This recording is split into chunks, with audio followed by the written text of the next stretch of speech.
Your liver does a lot more than you think. It doesn't just detox. See, it's the job of the liver to aid in digestion. It signals bile production so that you can actually digest fats. Then, of course, it does detox, but it also plays some metabolic roles in terms of regulating your blood glucose and some other things. It's actually very, very intricately involved in the metabolism of every single calorie. And in this video, I want to break down 3 foods that are going to help you detox your liver. But before I get into that, I want to explain what really makes a liver become toxified in the first place. I'm not just talking about constantly being exposed to toxic things. I'm talking about metabolism in general. You see, what ends up happening whenever we consume food, our liver is having to work hard. And particularly when we are eating a lot of food and we're in the process of gaining weight, or we're really just off the wagon, so to speak. Well, what ends up happening is inflammatory signals get sent to the liver. And when those inflammatory signals get sent to the liver, it tells the liver to start storing a lot more of the fat that it can't store in regular fat tissue. So if you're gaining weight too fast, or you're going through a period where you consume a lot of calories, you can actually start contributing to what's called a clogged or a fatty liver, which sounds like it's something that's only a medical condition, but it's really more than that. It's something that a lot of us face. So think of it like this.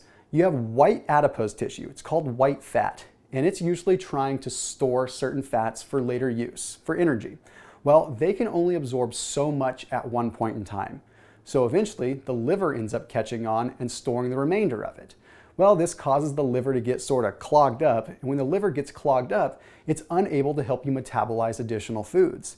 It's unable to allow you to absorb the fats properly, which ends up making it so that your fats continue to store even more in and around your liver. This, very much so, is the pure definition of a clogged liver. But there's more to it than just eating a lot of calories and gaining fat in the liver.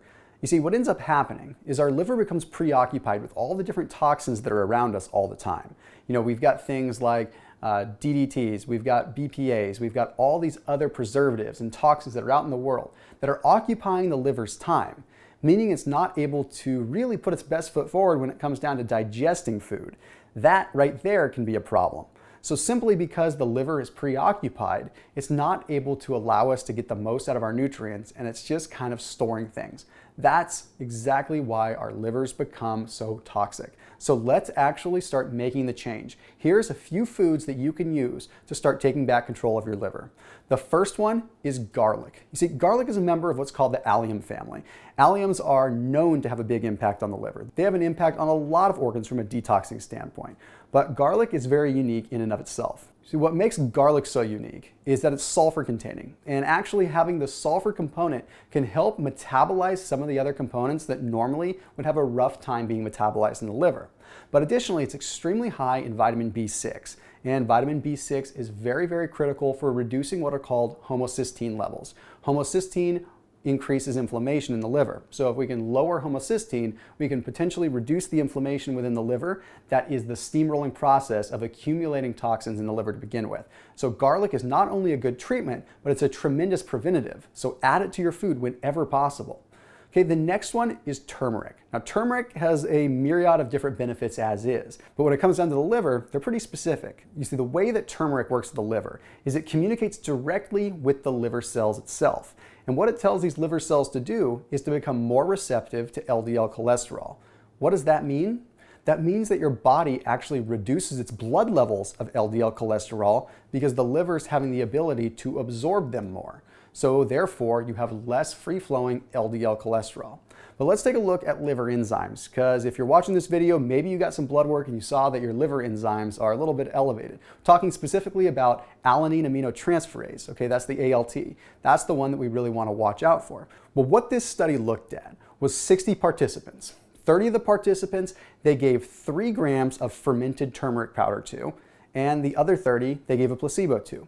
And all 60 of these participants had high elevated levels of alanine aminotransferase. So they had high levels of liver enzymes. They were elevated probably from either toxins or bad cholesterol readings or whatever the case may be there.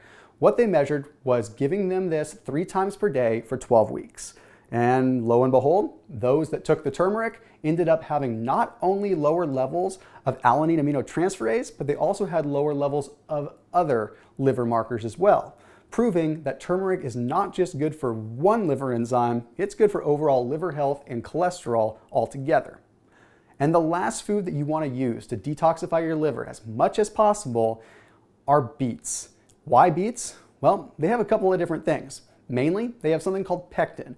Pectin is a very unique fiber because it's not like other fibers. What pectin will actually do is actually help clear out the toxins that the liver dumps. So when the liver goes through its own natural detoxification phase, it dumps toxins. The problem is sometimes those toxins like to circle back around through the body and redeposit back into the liver. Pectin allows itself to bind to those toxins and excrete them through the body. Then we have something called betaine. Okay, betaine is already naturally contained in beets, but it allows the liver to hold on to betaine that's naturally occurring. And betaine is something that contributes to a lot of the natural detoxification process to begin with.